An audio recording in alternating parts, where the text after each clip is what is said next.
no type is better than the other. No. We love and appreciate all 9 types, and we hope we can share that with all of you as well. We're all different, and that's the beauty of it, too. Exactly. Like, God made us to be different. I've always thought, well, why can't people see the bright side of things? But it's because they don't have the lens I have. Welcome to another episode of Enneaways, where myself, Zach, and my wife, Laura, discuss the Enneagram in all different aspects of the Enneagram. This isn't just going to be like a knowledge-based Enneagram podcast. We're going to talk about some real-life stuff, but we realized after our first episode, we didn't necessarily go over what the Enneagram is. So as a certified Enneagram coach, I figured you would be the best possible person to talk to about the Enneagram, Laura. Yes. Now, do we want to do this first or the lightning round? We're jumping into the lightning round. Okay. Yeah, I've got the questions. I've got the questions right here. And then I will describe the Enneagram. But first, we always start our episodes off with icebreakers, lightning round, whatever you want to call it. It's just kind of some fun questions. So and Zach had the assignment of coming up with them this week, so we're going to take turns. So here we go. What is your go-to karaoke song? Ooh, Man in the Mirror. Man in the Mirror by Michael Jackson. Yep. Okay. How about you? For me, it would probably be something emo, like a Fall Out Boy song, or... Didn't you do a country one once? Oh, I can do Eric Church for sure. Oh, okay. And I did. Yes. I did a chicken fried one time with Zach Brown Band, and I actually got second in the competition. I'm actually thinking out of 3 people. I'm actually thinking of you up north. We all had to come up with our favorite song and perform it. Yeah? My dad's assignment.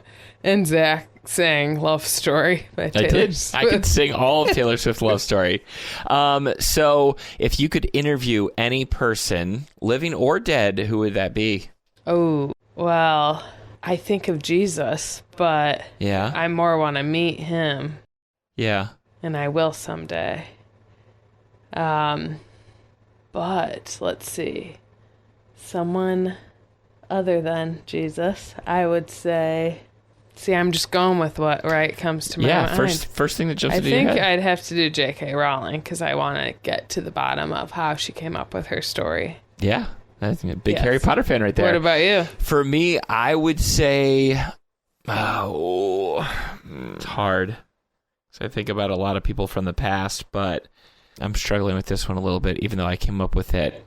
I wanted to go. It would probably be. I'm going to say Ryan Reynolds. I think because he's so funny and quick-witted and stuff. I think he'd be a fun interview. Okay, that's kind of random. I know.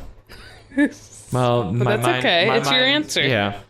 Okay. So, do you prefer to be text or called? Called. Okay. 100%. What about you? I like texting. I don't really. Yeah. Why? I don't know. It's easier. I know that with a text it'll probably go on for a lot longer just because it's like you're texting back and forth. Exactly. I'd rather have the conversation and be done. I know, but then that call could go on for 30 minutes or longer. But the difference between us is I know how to end the conversation. Yeah, that's true. What about mountains or beach? Beach. Okay. Well, if there's snow. Mountains for skiing. Yeah, okay. Totally. Yeah, we'll say that. Okay. Same for you? Yeah. Okay. But if your life had a theme song right now, what would it be? Ooh. Well, what just popped to my head was I'm walking on sunshine. Ooh, good one. Which is so 7 of me, too. What's your You'll theme song? You'll appreciate this because you're a Wicked fan. Yeah. I think Popular. For you? Yeah. Nice. That's because you want to be popular? Maybe, or just have the confidence to do whatever I need to do. Okay. Say whatever I'm going to do. Did you just think of that right now? Yeah, but it was in my head earlier. Because of you read the question? No, just from some instance that happened at work, and I thought, well, yeah, I'm pretty popular. Somebody said that I was being requested for a lot of voices, and yeah. Said now that's in my head. Yes. Popular is stuck in my head. No, don't get too over. I know.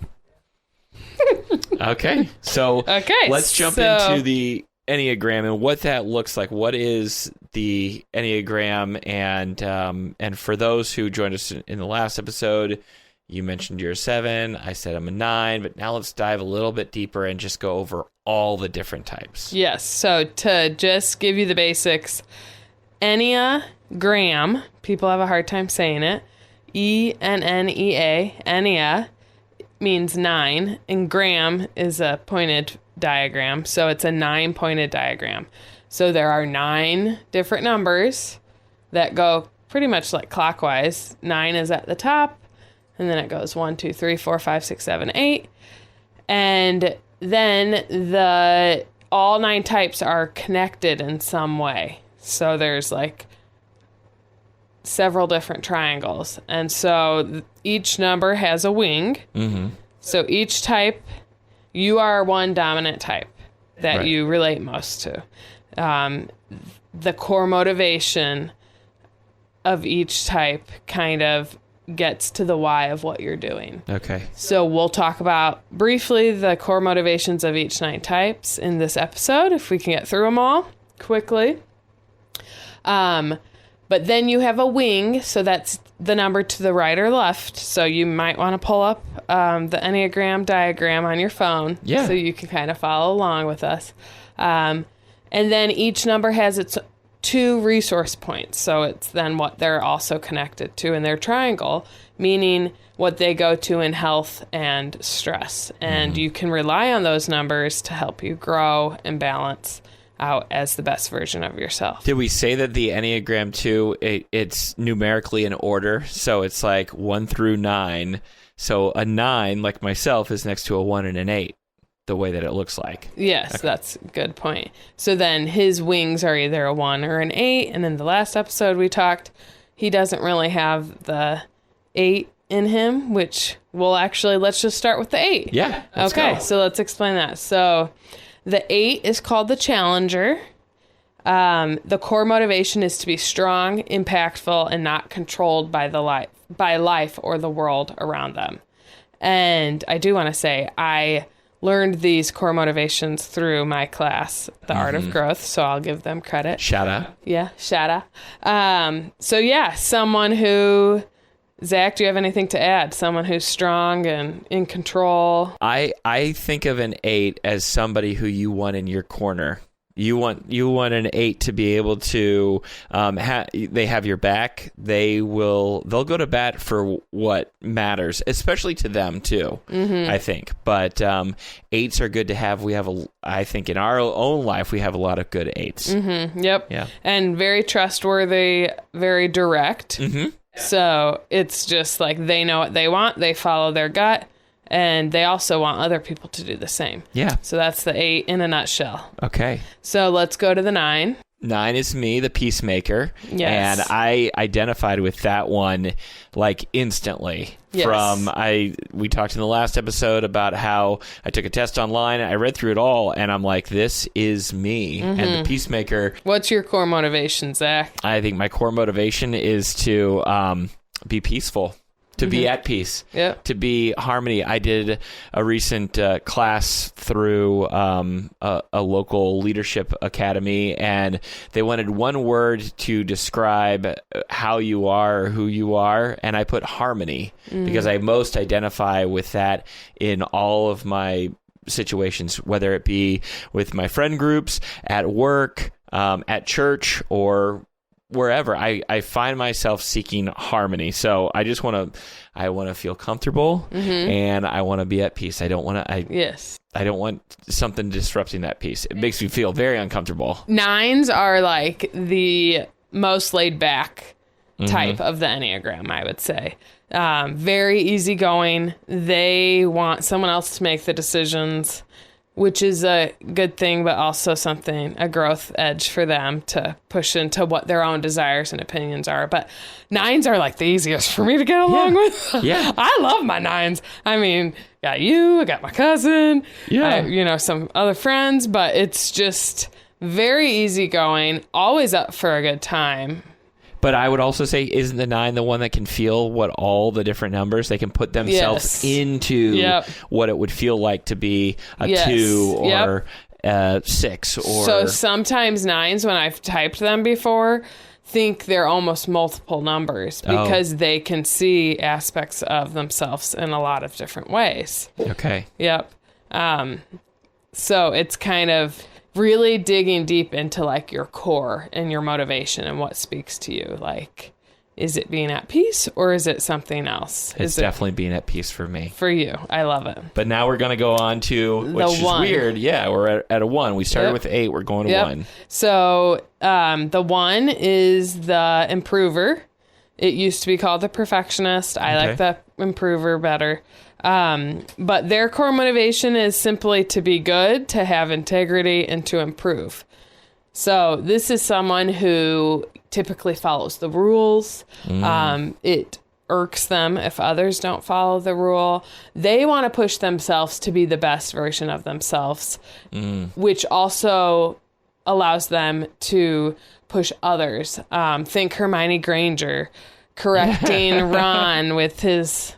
It's not Leviosa, it's Leviosa. Yeah. You know, just the person who wants to push someone else to be their better self. And also, they have a tough inner critic as well. I've learned through this as well. Do you think that a 1 could be like a judge? Like somebody who hears all sides of the story and can decide what's right and wrong in like a justice and not system? get too emotionally involved in it, because this will be a future episode. We don't want to overwhelm you. Yeah. They are not a heart type. They aren't feelings first. They're a body type. Actually, the first 3 we just talked about are all the body types. Okay. Meaning you react first from your gut and what your gut is telling you to do. We'll explain that later in the future in more detail. Send us any emails at feelingtypey@gmail.com. Perfect. If you have questions. But yes, they can disassociate from emotions. They see things kind of in a black and white lens. Okay.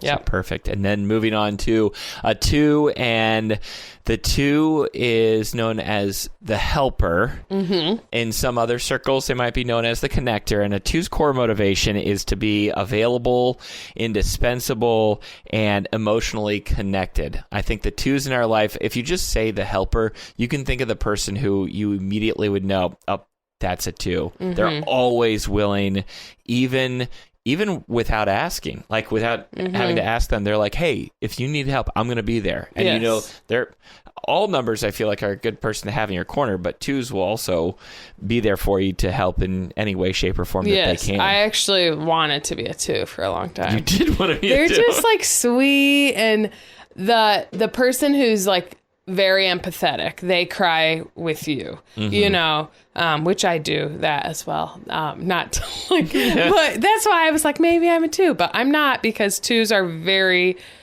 very selfless. They'd rather be there for you first. It's kind of uncomfortable for them to receive help from other people. Okay. That's something they need to grow in, to ask for help and not just expect someone to give it in return because of what they did.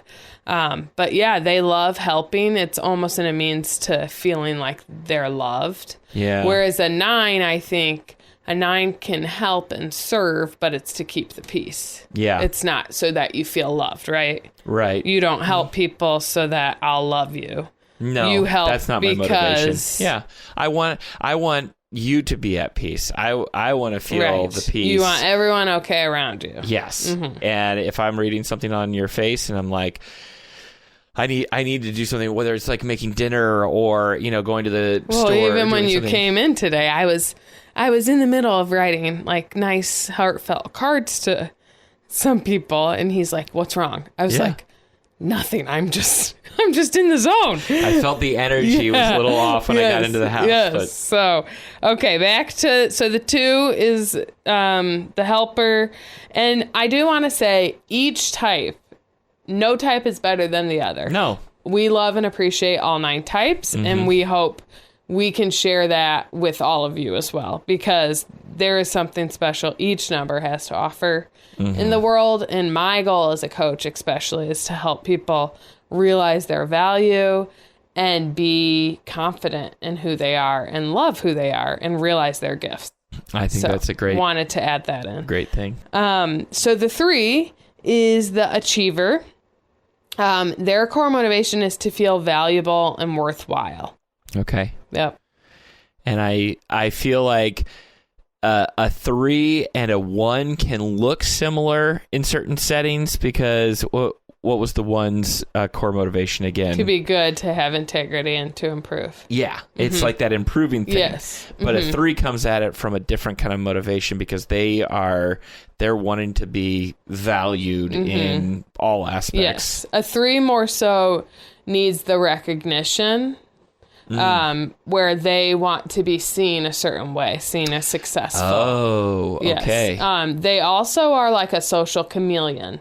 So a lot of times, now we're generalizing the types. There's lots of nuances in there, and we can deep with dive all deep the dive. Instincts and stuff. But so if none of these feel quite like you, just hang tight. But the 3 can look like a social chameleon, meaning they can kind of change how they are based on what they want to be perceived as. Okay. So like they can like be more upbeat and kind of be what the people want them to be so that they fit in and they're seen in a certain light. Okay. But I think a 3, it's all about how they're perceived. Typically, they're very much like go-getter. They have goals. They achieve them. Very impressive. And if you need to get a project done, you want to have a 3. They will have it organized for you, outlined for you. Oh. And that's good to keep in mind. Yeah, exactly. So moving on to the next one. The 4. Individualist? Yep. Okay. The individualist. Yep. They like being seen as unique. They like being significant, having the depth, kind of being differentiated. I think of a person who, in a 4, and this is very generic, but I think of a person who likes to go and look at art. Yeah, that's very generic. Yeah. Yeah. Or generalization of the person. I think of a 4 more as like, they don't want to be like everyone else, and they want to bring something significant to the world. And it's almost always like they're seeking to find what's missing in themselves and in the world. Now, they can be the artsy type for sure. Well, I think they like going to an art gallery or a museum, or like finding the new hottest band that nobody else knows about. So then that way they could tell you, oh, you should see this, But then once it's popular, maybe they're not into it anymore. Yeah. Okay. I could see that. That's more the like superficial part of the 4, but yes. I know. Yeah. I'm totally. I appreciate that. Just being generic. Trying to describe the person. Yes. Okay. So those were the 3 heart types. Okay. They work with their feelings first, 2, 3, and 4. Again, we'll talk more about that later. But now we're going into the head types, meaning these types start with their thoughts first. The 5. The 5 is the investigator. Their core motivation is to be knowledgeable, capable, and competent, so that that's their way of feeling safe if they know things. So they gather up all the information, like putting a puzzle piece together, and they feel best when they're prepared with the information. Okay. So, and they're the person who they seek knowledge. They're the ones that will dive deep into like a particular topic and maybe want to learn more and more about it, and then maybe even help us learn more about it or spread the knowledge with others. Yeah, I think yes, they can. Or is it for their own self? I think it depends what instinct they are. Oh, gotcha. Okay. But because some of them just that makes them feel good. So they're inquiring the knowledge just for their own feeling of safety. Okay. But I do think like if they know about a certain topic and someone else is talking about it and they have more information, they will give it. But they're very like private typically, and their energy drains easily with like big groups of people. They need to recharge a lot of times as well. Okay. So all right, that's kind of the typical 5 type. And then you want to describe the 6? The 6th in this is the loyalist. And their core motivation is to be secure by being supported, essentially. Yeah. I think, or like safe, secure, and supported. Safe, secure, supported. And I think in a lot of ways, a type 6 is the one with the plan. They're the ones who, and that's a great quality too, yes, because absolutely. if you think about it, you need somebody to have the backup plan. Well, and thought through all the different scenarios. Yep. I don't know if you're familiar with Doctor My Strange. dad. Well, I know. I was going to say in Marvel comics and stuff, there's Doctor Strange, and he can see all the different possibilities that have ever been created when they're like fighting this bad guy and whatnot. Okay. And so seeing through every possible scenario, I think is very much a 6. It's like, they're the ones who are going to know what the weather looks like for the rest of this week to know how to plan for if you're going skiing or not. Or roads to take, or what to pack. Have your emergency kit in your car. Yeah. Things that I would never have, but I need those people in my life. You do. They are the people who make you feel safe. And like, if you have a 6 in your life who you're close to, like, they're the people you're going to be like, I'm in the middle of an emergency. What do I do? And they can keep their cool and help you, and they'll be there. They're very loyal, hence the loyalist. Absolutely. They give you the advice. And I appreciate the lens of a 6. And then last but not least, the 7. I'm going to let Zach explain the 7, which is me, his wife. Right. Well, and what's funny is that we started with the 8 here, going around the horn, and the 7 is the enthusiast, and their motivation is to move from negative to the positive. As a 7, I would say you do not dwell. You don't dwell on it. You move on. Yeah. And I think that's a great quality, and you're... In some other circles of the Enneagram, I've always thought the 7 is also like the adventurer, and it's called the adventurer for a reason, because you are looking for the next great adventure, fun activity, something to go get your mind off of, like whatever has been, bogging you down, and now you're gonna get up and you're gonna get the party moving. Yeah, I almost think the 7 is like the most kid-like of all numbers. I was just thinking of this because of how I was acting at the preteen event. I did an overnight event with 4th and 5th graders, and I was one of the kids. Yeah. Like, out of all the adults, I was the one who was like, my legs are sore from dancing. Like, I have rug burns on my knees from playing Gaga ball. Like, I'm here to have fun. You're having a good time. Yeah, I'm having a good time. Yeah. And yes, it's when... I have experienced this with myself. When I remember a day at work, people were complaining about something that was going on. I don't remember specifics. This was years ago. And I was like so annoyed that I was starting my day with this negativity. And I was just like, I don't want to hear about it. And I think I said that, like, in probably a nicer way, but like, I want to focus on the positive. So it's something I have to work through, because I know now, after learning through all this, like, people are not naturally wired like me, where I am a half glass full type person, and I always have been. Yeah. And I've always thought, well, why can't people see the bright side of things? But it's because they don't have the lens I have. Not at all. And they probably wonder why I don't seem a little more realistic, or see don't want to investigate something. Exactly. So that's our little spiel on all 9 types. And what I think is great about this is we spoke very positively throughout it about all 9, because all 9 bring, like you mentioned earlier in the episode, bring something to the table in life. No number is better than the other. No number is worse than the other. No, I mean, we're all different, and that's the beauty of it too. Exactly. Like, God made us to be different. Yes. And this is proof that we are all different. Yes, absolutely. We're all connected. And if you have any questions about any of these 9 types that we discussed, feel free to reach out to Laura or myself. feelingtypey@gmail.com is the email address. Or if you want to get typed officially and find out your type, I'd love to do an hour Zoom session with you. It'd be so fun. So check that out at my website, feelingtypey.com. gmail.com.